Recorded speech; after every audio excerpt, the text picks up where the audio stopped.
Olá, tudo bem? Vamos dar início a mais uma aula do curso técnico de agroindústria. Hoje a disciplina é Gestão da Qualidade de Alimentos. Vamos falar um pouco sobre o Manual de Boas Práticas de Fabricação na Indústria de Alimentos. Essa é a segunda parte da matéria.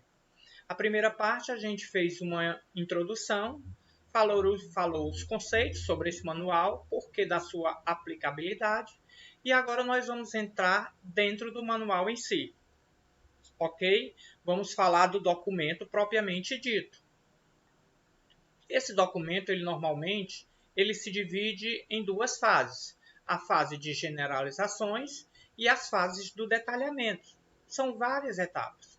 Nessas generalizações, normalmente estamos descrevendo todos os documentos, né, as identificações da empresa e a identificação do manual. E na outra fase, que é a fase de detalhamento, a gente fala tópico a tópico. Nas fases de generalizações, um dos primeiros tópicos que a gente deve ter nesse manual, nesse documento, quando nós estivermos falando agora do manual, estamos falando do documento impresso. Tudo bem? Então, ele tem que ter o índice. Esse índice é para você ter a facilidade de encontrar uma etapa ou um documento que você queira específico dentro do seu formulário.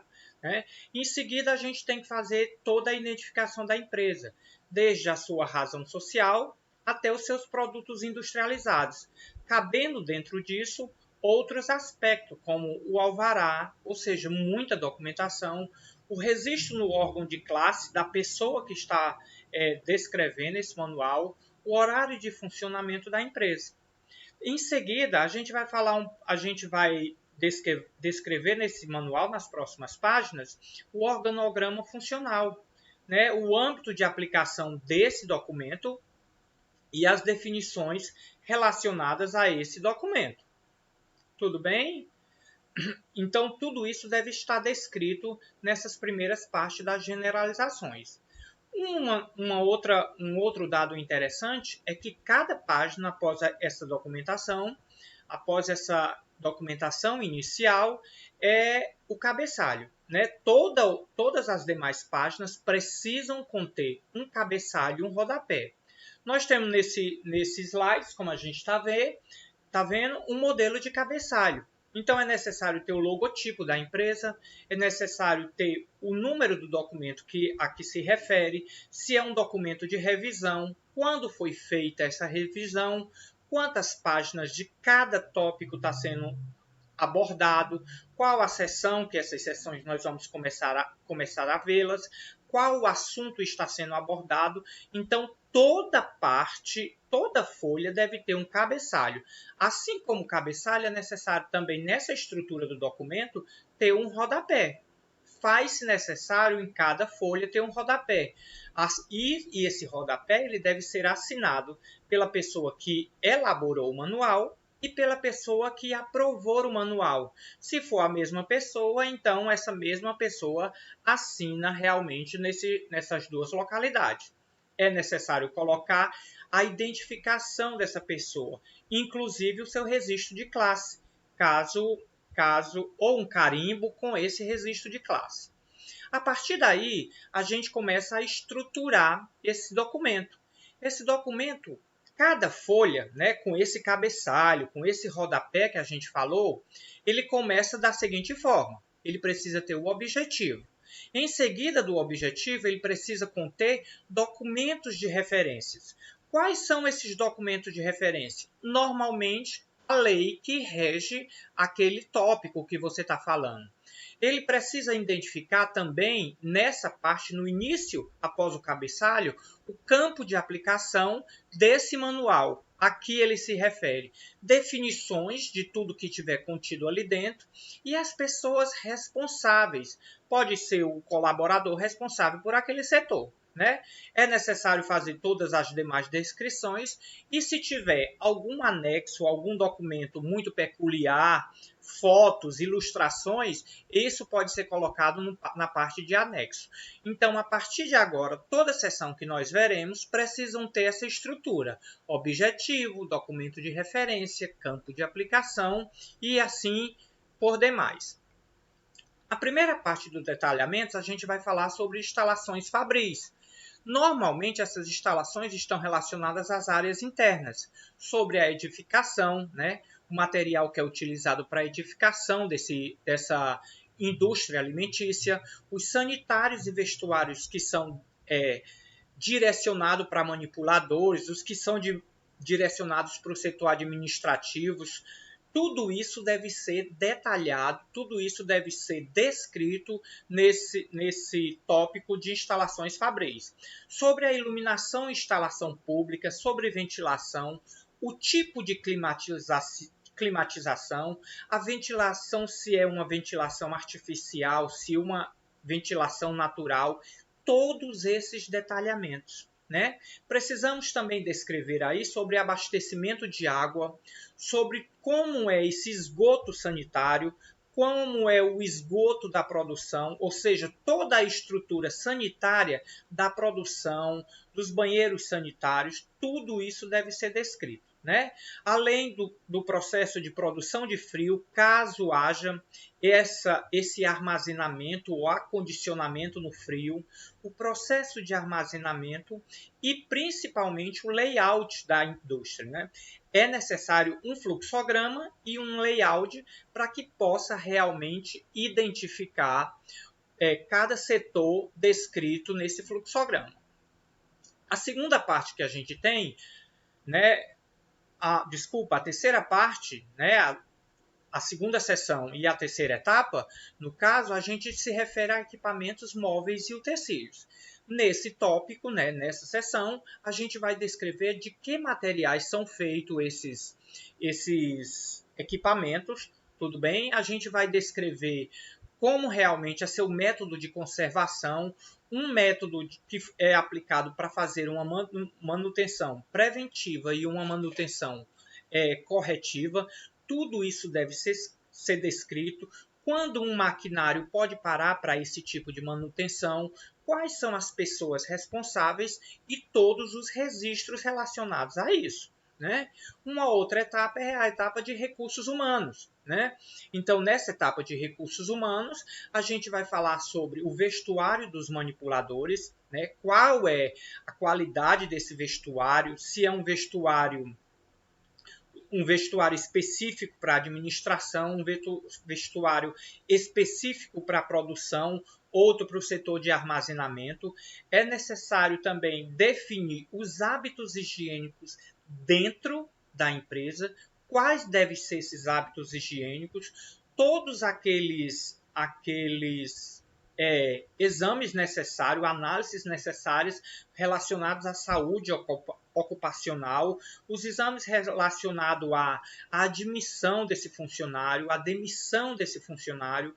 É necessário, nessa etapa de recursos humanos, também falar sobre programa de capacitação, ou seja, os treinamentos realizados nessa empresa, né, os equipamentos de proteção individuais utilizados por cada funcionário em cada setor específico, tudo isso deve ser definido nessa etapa.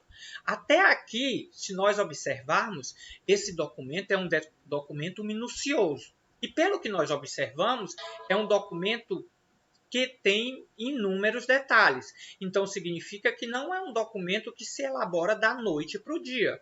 É um documento que precisa de equipe especializada.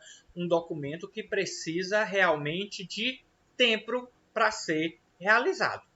Outra etapa, essa é uma etapa gigantesca, né? Uma etapa que precisa de acompanhamento e acompanhamento do cotidiano, né, dessa produção, da rotina dessa produção, porque a gente vai colocar nesse tópico desde o processo da matéria-prima, da aquisição dessa matéria-prima, até o produto final, aquele produto em que você vai estar disponibilizando para o consumidor.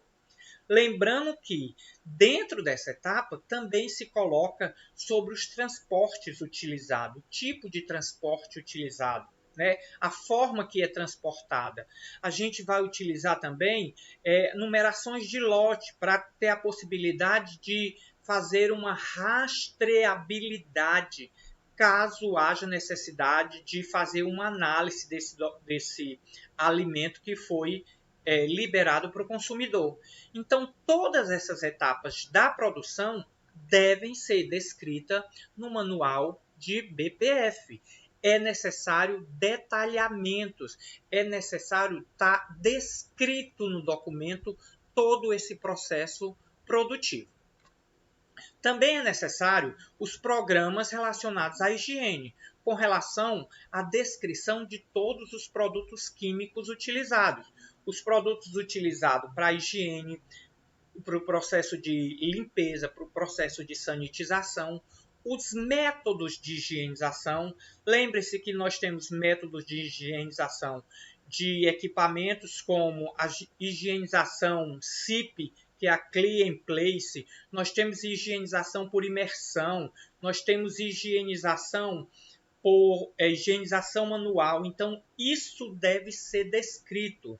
Você, inclusive, deve monitorar todas as ações corretivas, né? Isso deve estar também descrito no documento como acontecem essas ações corretivas quando acontece algum problema. E como a gente vem observando, em todas essas etapas, há necessidade de se fazer um registro, o registro de todos os acontecimentos dessa sessão ou dessa etapa. Outra etapa importante é a etapa de controle integrado de vetores e pragas urbanas, né? Qual é o método que você utiliza para fazer esse controle? Se esse método utilizado é um método terceirizado, essa documentação dessa empresa responsável por esse processo, ela deve estar dentro do manual de boas práticas, né? Ela precisa ser uma empresa idônea, ela precisa ser uma empresa registrada, tem que ter a documentação toda legalizada, né? E aí também nessa sessão a gente faz o monitoramento e ações corretivas. Precisa estar acompanhando rotineiramente esse processo, porque senão você pode acabar tendo problemas sérios e perder o foco do documento. Então, há necessidade nesse setor também, nessa sessão, você fazer um registro, né? Uma outra etapa grande, uma etapa muito relacionada à área de técnico de agroindústria, é o controle da qualidade. Normalmente a gente está falando, quando se refere a controle de qualidade, a gente lembra de processos realizados em laboratórios. Então aí precisa ser descrita a instalação desse laboratório, quais equipamentos estão ali disponíveis para fazer análise, as vidrarias pertencentes àquele setor, o tipo de análise e como, né, a metodologia de como são feitas essas análises. Se o horário de calibração de um equipamento, os dias de calibrações, os dias de aferir um equipamento ou outro, um instrumento utilizado para análise ou outra, a segurança que é aplicada dentro desse laboratório, tudo isso precisa realmente ser digamos assim, registrado nesse documento. Outro fator também necessário são aí os descartes de material de laboratório. Então, nesse documento, no manual, precisa ser descrito como acontece esse tipo de descarte. Se observarmos, né, todos esses documentos eles estão marcados porque eles são informações importantes para provavelmente ser exigido numa avaliação. A última etapa é a etapa dos POPs, procedimentos operacionais padrões. Se nós observarmos, são 8, né? 8 etapas. Essas etapas são etapas detalhando, né, qual procedimento acontece em cada etapa. Exemplo como manutenção preventiva, a etapa número 5 aí, a manutenção preventiva e calibração de equipamento.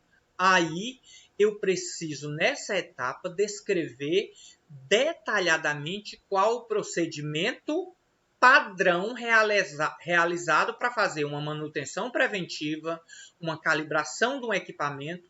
Então, é como se fosse um documento, o POP é um documento, não é como se fosse, na realidade é um documento dentro do Manual de Boas Práticas de Fabricação.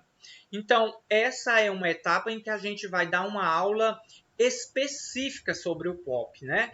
Porque a gente precisa falar detalhadamente como se faz esses POPs, esses procedimentos operacionais padrões, né?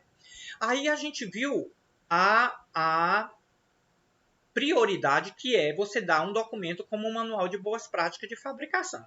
É necessário e é importantíssimo a presença desse documento na empresa. Por quê? Porque é um documento obrigatório, né? Então, por que muitas das empresas não têm esse documento?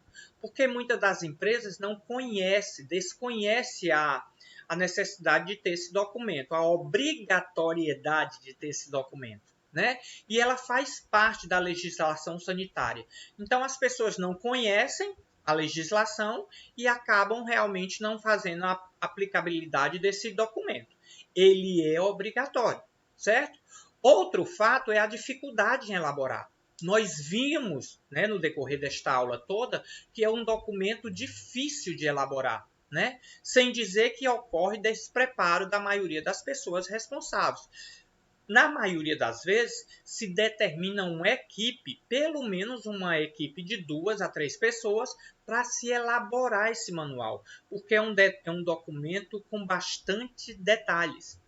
Outro fato de não se aplicar, não se existir esse manual nas empresas, é a falta de capacitação dos funcionários, né? Não adianta eu ter o documento e meus funcionários não estarem capacitados, não estarem aptos para aplicar esse tipo de boas práticas, né? A gente tem aqui alguns exemplos desses tipos de não cumprimento, né? Como coleta de amostras. Às vezes você no laboratório precisa fazer coletas diárias de amostras e às vezes ocorre falha na rotina. Então, o manual de boas práticas, ele eliminaria esse tipo de problema, tá certo? Um outro tipo de problema que a gente tem aí são alimentos com data de validade vencida. Então, com a aplicação desse manual, dificilmente esse tipo de problema irá acontecer dentro de uma empresa. Ok? E aí a gente tem o final da nossa aula, ok? Eu espero que tenham dado para dar uma compreendida nesse pouco tempo de aula, mas é isso sobre o Manual de Boas Práticas. A partir da próxima aula a gente vai falar sobre os POPs, ok? Gente, obrigada, galera. Até uma outra hora a gente se encontra na aula de POPs. Tchauzinho, tchauzinho, tchauzinho.